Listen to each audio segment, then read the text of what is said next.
आज की वीडियो में बात करने वाला है कि किसी चालक तार का प्रतिरोध कितने बातों पर निर्भर करता है। ये आपके एग्ज़ाम में 5 मार्क्स के आते हैं और इससे ऑब्जेक्टिव भी 2-4 गो क्लियर हो जाता है आपके बोर्ड एग्ज़ाम में, बिहार बोर्ड में।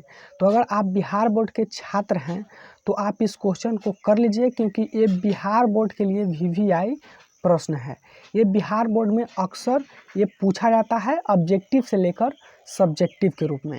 ठीक, तो जितने भी बिहार बोर्ड का 10th क्लास का स्टूडेंट है, ये वीडियो उन्हीं के लिए बना रहे हैं हम। तो देखिए, मैं आपको बता देना चाहता हूँ कि हम लोग इलेक्ट्रिक करंट यानी विद्युत धारा टॉपिक कर रहे हैं, जो 10th क्लास का फिजिक्स है। ये मेरे चैनल का नाम है रविकांत स्टडी प्लस और फिजिक्स 10th क्लास का है। आज का क्लास 14 है। ठीक, तो आपको बताना है, आपका क्वेश्चन ये आएगा कि किसी चालक तार का प्रतिरोध कितने बातों पर निर्भर करता है, लिखें। तो आपको लिखना है कि किसी चालक तार का प्रतिरोध 4 बात पर निर्भर करता है। कौन कौन बात है? तो पहला देखिए बात क्या है। पहला बात है कि तार के लंबाई पर। देखिए, प्रतिरोध तार की लंबाई पर। देखिए क्या होता है कि तार की लंबाई पर पहला है कि प्रतिरोध जो होता है, प्रतिरोध का क्या काम होता है? प्रतिरोध का होता है धारा का विरोध करना। ठीक, धारा का क्या? विरोध करना। तो देखिए क्या होता है तार की लंबाई पर कहा गया है कि किसी तार का प्रतिरोध R है। कोई भी तार है, एक मान लेते कि वायर तार है। तार का मतलब जो इससे करंट, जिससे धारा बढ़ता है, जिससे बिजली जाता है। ठीक, प्रतिरोध R है, उसकी लंबाई L है। ठीक, लंबाई क्या है? L है, के समानुपाती होता है। देखिए यहाँ पर एक दिया गया है कि समानुपाती। समानुपाती का मतलब क्या होता है? मान लेते हैं कि कोई एक लड़का है जो एक डेग चला, तो वो कोई एक लड़की है, वो भी एक डेग चलेगा। कोई लड़का है जो 2 रोटी खाया, तो ये भी 2 रोटी खाएगा। कोई लड़का है जो 1 लाख के महीना कमाता है, तो ये भी क्या कमाएगा? 1 लाख। यानी कि अगर एक लड़का बढ़ेगा तो दूसरा भी बढ़ेगा, उसी को समानुपाती कहते हैं। अब मान लेते हैं कि ये जो लड़की है ये 4 डेग चली और ये जो लड़की है ये भी 4 डेग चलेगी। ऐसा नहीं कि ये 3 डेग चलेगी, नहीं। यानी कि जब प्रतिरोध और लंबाई का मतलब समानुपात है, देखिए R समानुपाती L है, इसका मतलब ये हो गया कि अगर R बढ़ेगा ना, अगर L बढ़ेगा ना तो R भी बढ़ेगा, लंबाई बढ़ेगा तो प्रतिरोध भी बढ़ेगा। समझ रहे हैं? यानी कि समानुपाती का मतलब होता है कि तू बढ़ेगा तो हमहू बढ़ेंगे, तू कमाएगा तो हमहू कमाएंगे, तू काम करेगा तो हमहू करेंगे। यानी कि तू आगे जाएगा तो हमहू आगे जाएंगे। ऐसा नहीं कि तू आगे जाएगा तो हम पीछे आ जाएंगे, नहीं। कितना भी डिफ़िकल्टीज़ हो, समानुपाती का मतलब होता है कि अगर आप बढ़ रहे हैं तो हम भी बढ़ेंगे। यानी कि किसी चालक तार का प्रतिरोध R और लंबाई L का समानुपाती, यानी कि R समानुपाती L, यानी कि लंबाई बढ़ाइएगा तो आपका प्रतिरोध भी बढ़ेगा। ठीक, समझ में आ रहा है? तो समानुपाती का मतलब अगर एक बढ़ा तो दूसरा भी बढ़ेगा। ठीक, अब देखिए किसी चालक तार, अब मान लेते हैं कि आप 100 मीटर का तार लगाएं, 100 मीटर का तार लगाएं। ठीक, और 100 मीटर का जब तार लगाएं तो समझिएगा, अब बताइए 100 मीटर के एक तार लगाएं तो आप इसमें एक बल्ब बार रहे हैं। ठीक, तो 100 मीटर के तार तो बहुत लंबा होता है, बहुत दूर जाके आप बल्ब बारिएगा। तो बताइए जितना बड़ा आप तार लीजिएगा ना, जितना बड़ा आप तार लीजिएगा उसका प्रतिरोध उतना ही अधिक होगा। मान लेते हैं कि कोई लड़का है जो 5 मीटर के तार में एक बल्ब यहाँ पर बार रहा है। ठीक, एक लड़का जो है जो यहाँ पर एक 5, समझिएगा, एक लड़का जो है यहाँ पर 5 मीटर तार है। ठीक, यहाँ पर बल्ब बार रहा है। ठीक, एक बल्ब बार रहा है और एक जो लड़का है जो 100 मीटर एक बल्ब बार रहा है। ठीक, बल्ब बार रहा है। ठीक, तो बताइए सबसे, अगर वो दूर बार रहा है 100 मीटर पर, 100 मीटर पर बल्ब बार रहा है, 100 मीटर, तो आप बताइए 100 मीटर के तो तार बहुत ज़्यादा होता है। जितना ज़्यादा तार लगेगा, जितना ज़्यादा आप तार लगाइएगा उतना ही प्रतिरोध अधिक होगा, और जितना प्रतिरोध अधिक होगा धारा का विरोध करेगा, और धारा का विरोध करेगा तो आपका बिजली बिल भी ज़्यादा खर्चा होगा। इसीलिए अगर आपके घर में बहुत ज़्यादा तार है तो आपका बिजली बिल बहुत उठता होगा, क्योंकि धारा यानी कि प्रतिरोध जो है वो बहुत अधिक हो जाता है, जिससे धारा का विरोध होने लगता है। धारा का विरोध होने लगता है, धारा को रुकावट होने लगता है। ठीक, तो अगर ये 100 मीटर का तार है तो इसमें प्रतिरोध जो है ना अधिक होगा, क्योंकि तार का लंबाई बढ़ेगा तो प्रतिरोध भी, अब प्रतिरोध अधिक होगा तो धारा का विरोध करेगा। ठीक, और धारा का विरोध करेगा तो जितना भी धारा है उसको विरोध कर आपको वहीं पर ख़त्म किया जाएगा। तो इसीलिए कहते हैं कि जितना लंबा तार होगा ना आपका धारा यानी कि बिजली बिल उतना ही खर्च होगा, उतना ही क्या होगा, खर्च होगा। आप देखोगे अगर एक बैटरी लगा दीजिए, आप एक बैटरी लगा दीजिए, ठीक ना, एक बैटरी लगा दीजिए, उसमें 100 मीटर तार जोड़ दीजिए, इस बैटरी में 100 मीटर तार जोड़ दिए, यहाँ पर बल्ब लगा दीजिए, बल्ब उतना लाइट करवे नहीं करेगा, उतना बल्ब जो है ना वो उंजोर कर नहीं कर पाएगा। क्यों?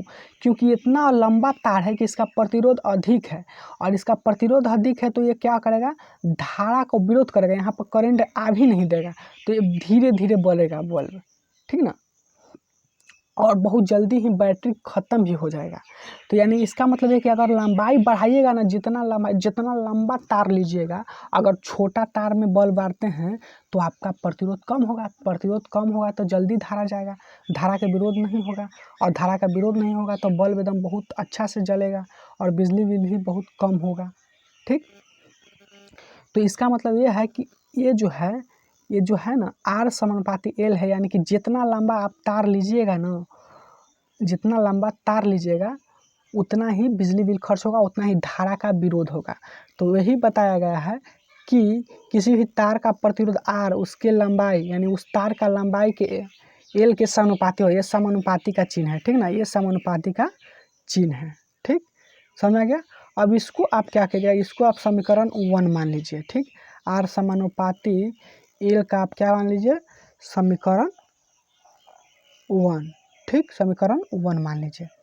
चलिए अगला दूसरा देखते हैं। दूसरा जो है कि दूसरा देखिए क्या है, दूसरा है कि किसी भी चालक तार का प्रतिरोध R है, उसके अनुप्रस्थ काट का क्षेत्रफल के एक के व्युत्क्रमानुपाती होता है। देखिए किसी भी चालक तार का प्रतिरोध का मतलब समझ रहे हैं, धारा का विरोध करना। अनुप्रस्थ काट का क्षेत्रफल यानी कि देखे होंगे आप, जितना मोटा तार रहेगा ना, जितना मोटा तार आपके घर में जितना मोटा तार है, ठीक, उसी को कहते हैं मोटा अनुप्रस्थ काट का क्षेत्रफल। मोटा तार का व्युत्क्रमानुपाती होता है। व्युत्क्रमानुपाती का मतलब ये होता है कि अगर आप बढ़िएगा ना तो दूसरा आदमी बढ़ेगा नहीं, वह घटेगा। कहते हैं ना कि तू जा रहा स्कूल तो हम नहीं जाएंगे, जाओ। तू साइकिल चलाएगा तो हम नहीं चलाएंगे, तू छुएगा जो ना हम काम नहीं करेंगे। तो फिर ऐसे बोलता है कि तू 5 रोटी खाएगा, जाओ खाओ, हम 1 के रोटी खाएंगे। क्या होगा, व्युत्क्रमानुपाती का मतलब घटना। अगर तुम आगे जा रहे हो तो दूसरा आदमी पीछे आएगा, उसी को कहते हैं व्युत्क्रमानुपाती। तो ये अनुप्रस्थ काट का क्षेत्रफल है, यानी कि व्युत्क्रमानुपाती का मतलब उल्टा। अगर तू बढ़ेगा तो हम घटेंगे, तू खाएगा तो हम नहीं खाएंगे, तू पिएगा तो हम नहीं पिएंगे, तू कमाएगा तो हम बैठ के खाएंगे। इसका व्युत्क्रमानुपाती का मतलब ये होता है। यानी कि इसका ये हो गया कि अगर R और ये अनुप्रस्थ काट का क्षेत्रफल, इसका मतलब ये है कि जितना मोटा तार रहेगा ना, अनुप्रस्थ काट का क्षेत्रफल का मतलब मोटा, जितना मोटा तार रहेगा, तो देखिए ये क्या हो गया, तार का मोटाई बढ़ा। ठीक, तार का मोटाई बढ़ा तो ई बढ़ेगा, तार का मोटाई बढ़ेगा तो प्रतिरोध क्या होगा, घटेगा। समझ में आ रहा है, प्रतिरोध क्या है, इसका मतलब है R समानुपाती 1/, क्षेत्रफल। यानी कि जब ई बढ़ेगा ना तो ये घटेगा, क्योंकि उल्टा ना है। देखिए आपस में देखिएगा, इसको देखिएगा, ऐसे कीजिएगा इसको तो 1/A हो जाएगा। ठीक, तो ई बढ़ेगा ना तो ये घटेगा, क्योंकि क्योंकि खुदे उल्टा है। अगर रहता कि R बराबर ए रहता तब ना कहते हैं कि हाँ ए बढ़ा तो इहो बढ़ा, लेकिन ये उल्टा है तो उल्टा है ना, तो ए बढ़ेगा ना तो प्रतिरोध घटेगा। यानी कि इसका मतलब ये हो गया कि अगर तार का मोटाई जितना मोटा तार रहेगा उसका प्रतिरोध उतना ही कम होगा। अब मान लीजिए कि जिसका प्रतिरोध कम है, ध्यान से सुनिएगा, अगर प्रतिरोध तार में कम है तो धारा का प्रवाह तो बहुत ज़्यादा होगा, धारा का प्रवाह तो उसका रुकावट होबे नहीं करेगा, तो धारा आसानी से चला जाएगा उसका। अगर मान लेते हैं कि जितना पतला आप तार लेते हैं, अगर इसको कम करते हैं, मोटा नहीं पतला करते हैं, तो प्रतिरोध अधिक हो जाएगा। इसीलिए अगर आप पतला घर में तार लगाते हैं तो उसमें प्रतिरोध अधिक होता है और अच्छा से करंट नहीं जाता, अच्छा से बिजली नहीं जाता आपके घर में। तो अगर आप मोटा तार लगाए, जितना मोटा आप तार लगाइए उसका प्रतिरोध उतना ही कम होगा, और कम होगा तो धारा का प्रवाह अधिक होगा, यानी धारा का विरोध नहीं करता। धारा को क्या करता है, धारा को है, ठीक ना। अब मान लेते कि धारा क्या है, देखिए धारा यह है कि तार है, ये तार है ना, तो इसमें इलेक्ट्रॉन का प्रवाह होता है, इलेक्ट्रॉन का प्रवाह। धारा इलेक्ट्रॉन के प्रवाह को ही धारा कहते हैं। तो तार में इलेक्ट्रॉन होता है, उसको प्रवाह होने लगता है, और प्रतिरोध होता है ना, ये इलेक्ट्रॉन के प्रवाह को रोकता है, इस तरह से रोकता है, इस तरह से रोकता है, ठीक ना। तो रोकता है तो करंट नहीं जाता है। तो जितना मोटा आपका तार रहेगा उतना ही प्रतिरोध कम होगा, यानी ई बढ़ाइएगा तो ई घटेगा, और ई घटाइएगा यानी क्षेत्रफल, अनुप्रस्थ का क्षेत्रफल यानी पतला तार लीजिएगा तो प्रतिरोध अधिक हो जाएगा, अधिक हो जाएगा, धारा का प्रवाह कम होगा। इसको आप समीकरण कितना मान लीजिए, 2 मान लीजिए, ठीक। इसका समीकरण क्या मान लीजिए, 2 मान लीजिए, ठीक। आगे चलते हैं। फिर है कि चालक के पदार्थ पर, चालक का मतलब समझ रहे हैं, चालक के पदार्थ पर, इसका मतलब ये होता है कि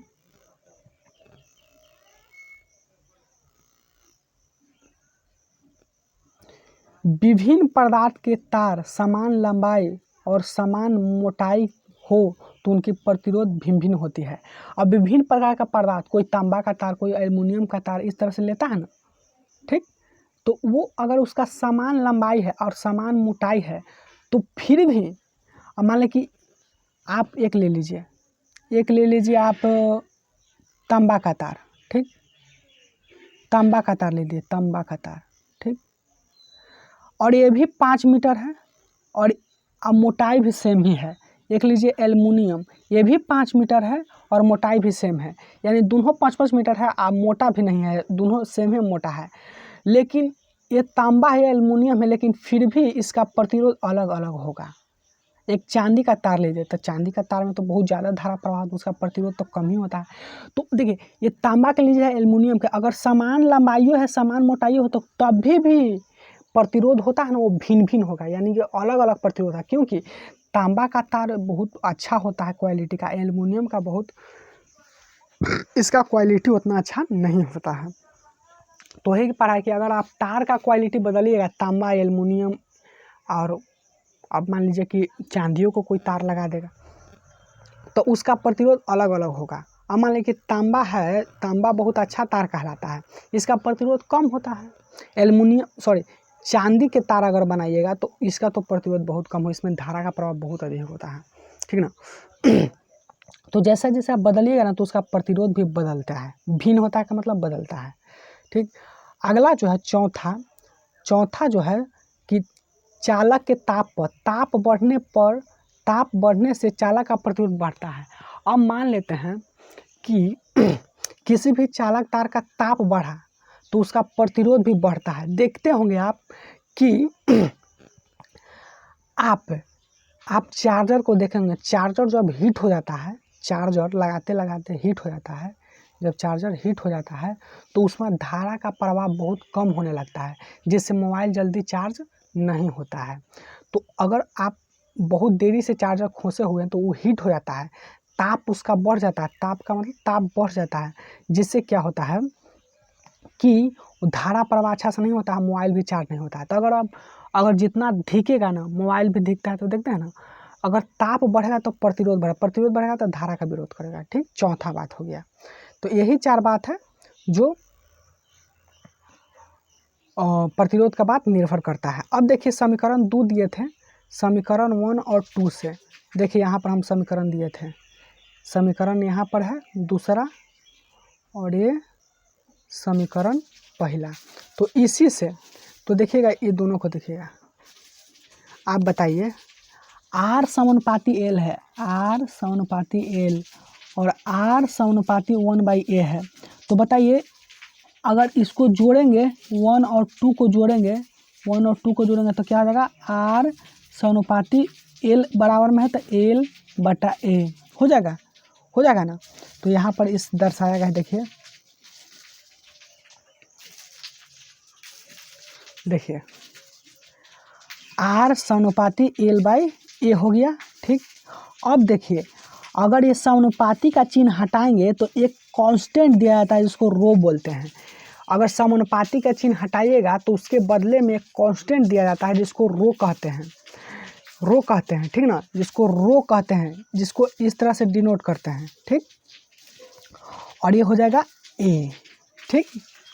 तो देखिए प्रतिरोध है जो इस टाइप के, ये जो आपको दिख रहा है, और रो, अगर रो को अगर बाहर निकालिएगा, देखिए रो, इसको क्या कहेंगे, एक कांस्टेंट है, स्थिरांक है जिसको रो कहते हैं, जिसको हम बोल सकते हैं कि प्रतिरोधकता इसको भी बोलते हैं। इसको क्या बोलते हैं, प्रतिरोधकता। जो क्या है, प्रतिरोधकता क्या है, एक स्थिरांक है। अगर प्रतिरोधकता को निकालेंगे यहाँ पर रो बराबर, तो बताइए ये R है, ये है, तो ये दोनों गुना हो जाएगा तो RA हो जाएगा, और L इसके साथ था तो ये आ जाएगा नीचे, ठीक। तो देखिए यहाँ पर फाइनली लिखा गया है कि जहाँ ये रो है ना, ये रो इस तरह से लिखते हैं, दिए गए ताप पर याद रखिएगा थोड़ा सा, ताप पर तार की पदार्थ के लिए नियतांक स्थिरांक है। ये क्या है, स्थिरांक है जिसे इसी चालक तार के पदार्थ की प्रतिरोधकता कहते हैं। इसको जो रो है ना, रो को क्या कहते हैं, प्रतिरोधकता कहते हैं। वो कहाँ से प्रतिरोधकता आया, तो जो पदार्थ के नियम कह सकते हैं कि जो नियम प्रतिरोध, जिन जिन बातों पर नियम करता है उसको समीकरण से हम निकाल के यहाँ पर लाए, जिसको हम प्रतिरोधकता कहते हैं, ठीक। अगर कोई पूछे ये जो रो है, ये रो क्या है, एक प्रतिरोधकता है। यहाँ पर हम देखिए बताया हूँ कि ये जो रो है वो क्या है, इस तरह से रो लिखते हैं यार, इस तरह से, और दिए गए ताप पर तार के पदार्थ के लिए स्थिरांक है। ये क्या है, नियतांक है, स्थिरांक कांस्टेंट है। इसे चालक तार के पदार्थ की प्रतिरोधकता कहते हैं। इसको क्या कहते हैं, प्रतिरोधकता कहते हैं, ठीक। आगे देखते हैं प्रतिरोधकता, ये अभी सूत्र में आपको दिया, ये बहुत इंपॉर्टेंट है, ठीक। जहाँ ये रो है जो एक प्रतिरोधकता है, और R क्या है, R एक प्रतिरोध है, और A क्या है, अनुप्रस्थ काट का क्षेत्रफल है, IL क्या है, तार की लंबाई है, ठीक। अगर कोई पूछ दिया कि चालक तार की प्रतिरोधकता किन किन बातों पर निर्भर करता है, तो आपको A लिखना है, और A लिखना है, और A लिखना है, और आपको कौन लिखना है, A लिखना है, ठीक। ये इतना लिख देना है, और ये समीकरण आप लिखना चाहते हैं तो लिख दीजिएगा। और अब रो के बारे में यहाँ से ऑब्जेक्टिव आता है, थोड़ा सा ध्यान से देखिएगा। ये रो है ना, ये रो, इसका प्रतिरोधकता का एसआई मात्रक क्या है, ये रो क्या है, प्रतिरोधकता का एसआई मात्रक क्या होता है, तो थोड़ा सा देखिएगा, समझिएगा। आपको पता होगा कि प्रतिरोधकता ए जो है ना, तो अगर एसआई मात्रक निकालना है तो आर का एसआई मात्रक क्या होता है, ओम होता है, ओम। अब देखिए ये क्या है, क्षेत्रफल है, तो क्षेत्रफल अगर निकालिएगा तो लंबाई गुने चौड़ाई होता है, ठीक। तो लंबाई और चौड़ाई को हम मीटर में इस तरह से कर सकते हैं, ठीक। अब मान लेते हैं कि कह सकते हैं कि क्षेत्रफल तो मीटर स्क्वायर ना होता है, तो देखिए मीटर यानी मीटर का क्या हो जाएगा, स्क्वायर। और देखिए लंबाई का एसआई मात्रक मीटर, लंबाई का एसआई मात्रक, देखिए थोड़ा सा इसको समझिएगा ध्यान से। प्रतिरोध का एसआई मात्रक ओम हो जाएगा, ओम हो गया। और क्षेत्रफल है तो मीटर स्क्वायर हो जाएगा, मीटर स्क्वायर। और लंबाई का एसआई मात्रक मीटर होता है। अब देखिए मीटर यहाँ पर एगो है, यहाँ पर मीटर दो है, तो एगो मीटर कट जाएगा इससे, तो क्या हो जाएगा ओम मीटर। क्या हो जाएगा ओम मीटर, ओम मीटर। तो अगर कोई पूछेगा कि प्रतिरोधकता का एसआई मात्रक क्या होता है, तो इस टाइप से होगा कि ओम गुने मीटर स्क्वायर बटा मीटर। अब इससे कट जाएगा एगो, तो एक एगो यहाँ पर एगो मीटर था, यहाँ पर दो होते, एगो कटेगा तो एगो और बचेगा ना। तो प्रतिरोधकता का एसआई मात्रक जो हो जाएगा, यहाँ पर इस तरह से लिखा गया है कि ओम बटा मीटर स्क्वायर बटा मीटर, एक मीटर से एक मीटर कट किया तो क्या हो गया ओम मीटर। इसको हम ये ओम को हम किससे दर्शाते हैं, इस टाइप से हम दर्शा सकते हैं, ठीक। तो अगर प्रतिरोधकता का एसआई में पूछेगा तो क्या हो जाएगा ओम मीटर, ठीक। ये आपके ऑब्जेक्टिव में पूछता है कि प्रतिरोधकता का एसआई मात्रक क्या होता है, ओम मीटर होता है। ये आपका 1 मार्क्स में पूछता है, तो इसको ज़रूर आप बना लीजिएगा, ठीक। तो आज की वीडियो में इतना ही। देखिए इसका पीडीएफ है जो आपको मिल जाएगा वीडियो के डिस्क्रिप्शन बॉक्स में, वहाँ से डाउनलोड कर लीजिएगा। और तब तक के लिए धन्यवाद।